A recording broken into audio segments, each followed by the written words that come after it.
Mon moment bien-être avec Patricia.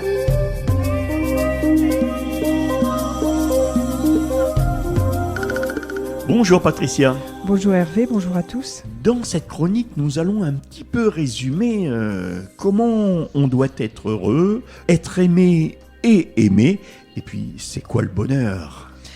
Oui, donc on avait vu les fois d'avant comment gérer ses émotions, comment aimer et être aimé, la gratitude, pourquoi on est reconnaissant aujourd'hui. Et puis l'expression des petits mots doux, les caresses, tout ce qui peut contribuer à être heureux. Mais il y a aussi quelque chose qui est important comme prendre des décisions. Le fait de prendre une décision, ça réduit l'anxiété. Pourquoi ? Parce que ça permet non seulement de résoudre un problème, mais quand on prend une décision soi-même, c'est-à-dire que quand elle n'est pas imposée par quelqu'un, et on se dit, tiens, j'ai pris la bonne décision, là on se sent bien, on se sent parfois même soulagé d'avoir pris une bonne décision, c'est important. Et pourtant, parfois, c'est pas toujours facile, on peut être en contradiction avec soi, on peut être en contradiction avec des gens de sa famille, prendre une bonne décision pour soi, au risque de paraître égoïste pour d'autres, alors que c'est pourtant la bonne décision, c'est celle qui nous convient.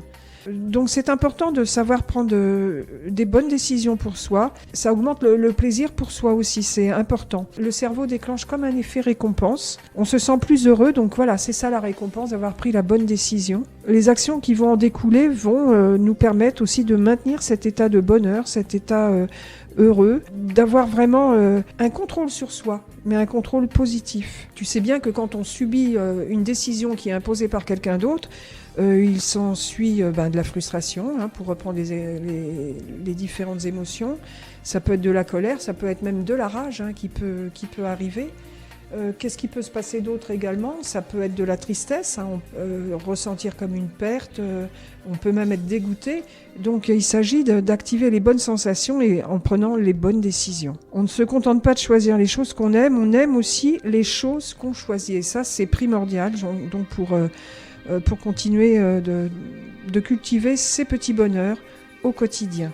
Alors comment on pourrait faire aussi pour mettre en place ces petits bonheurs ? Ça peut être comme de la méditation et de la pleine conscience, méditer sur un petit bonheur du jour, prendre un sujet particulier qui nous a rendus heureux et voir les effets, les ressentis qu'on a dans son corps. Quels sont les synonymes justement de méditation ? On a méditation de pleine conscience, on sait aussi pleine présence, présence attentive, et puis même mindfulness, ça c'est pour les connaisseurs. C'est quoi la pleine conscience ? C'est porter intentionnellement attention aux expériences internes, comme les sensations, les émotions, les pensées, les états d'esprit. Donc c'est vraiment directement lié à cet état du bonheur. Elle peut aussi désigner une disposition à être attentif au moment présent.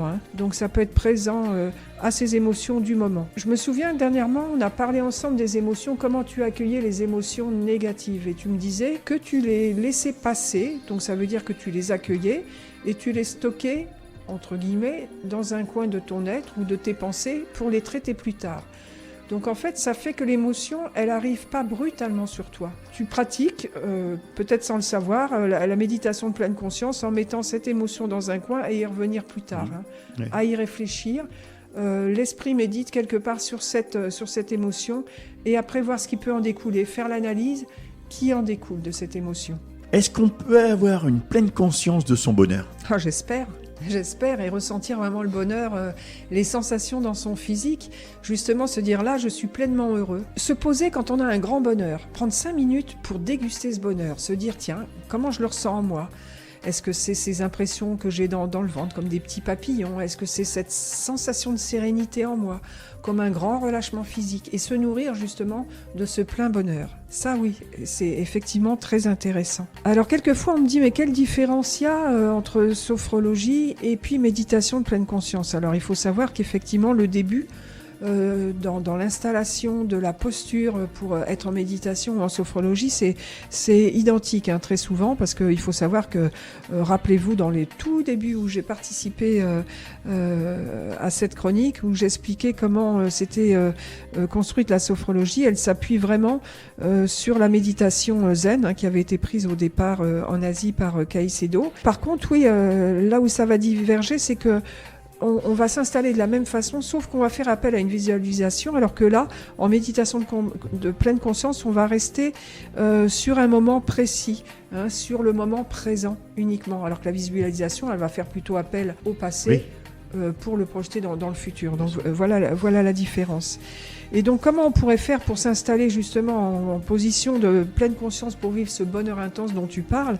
Eh bien ce serait déjà dans un premier temps porter attention à sa respiration, et puis observer ses pensées, observer ses émotions, porter attention aux sensations du moment présent. Voilà, donc prendre le temps de s'attarder à ces différentes sensations. Et donc pour avoir tous les renseignements complémentaires, bien évidemment, vous pouvez vous rendre sur ma page Facebook, Patricia Faletto Sophrologue, ou bien aller directement sur ma page web, pf-sophrologue.com, par téléphone 06 42 66 76 89, et mon adresse mail patricia@pf-sophrologue.com. Eh bien, merci Patricia d'être venue jusque dans les studios de Vive FM.